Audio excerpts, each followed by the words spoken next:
คุณผู้ชมที่ดูรายการคนอวดผีอยู่เนี่ยหลายคนก็อาจจะเริ่มสงสัยแล้วก็อยากจะรู้ว่าบ้านของตัวเองเนี่ยไปอยู่บนที่ดินที่มีความเชื่อมีเรื่องราวหรือเกี่ยวกับสิ่งลี้ลับหรือไม่นะครับสิ่งหนึ่งที่อยากจะบอกเสมอว่าไม่ว่าเราจะอยู่ที่ไหนก็ตามเราหลีกเลี่ยงไม่ได้หรอกบนผืนแผ่นดินในโลกใบนี้เนี่ยทุกสถานที่มีเรื่องราวของเขาเกือบทั้งนั้นแต่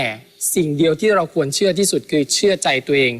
ไม่ว่าไปอยู่ที่ไหนก็แค่ทำให้ถูกต้องอย่างเช่นไปปลูกบ้านที่ไหน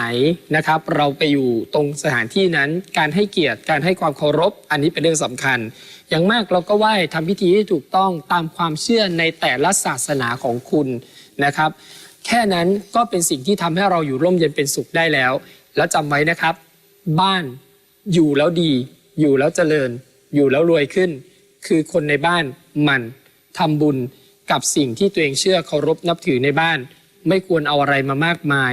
เพราะนั้นนับถืออะไรก็ขอให้นับถือสิ่งที่มีอยู่และดูแลให้ดีที่สุดแค่นั้นก็พอแล้วและไม่นำสิ่งเสื่อมเสียเข้ามาในบ้านเท่านั้นเอง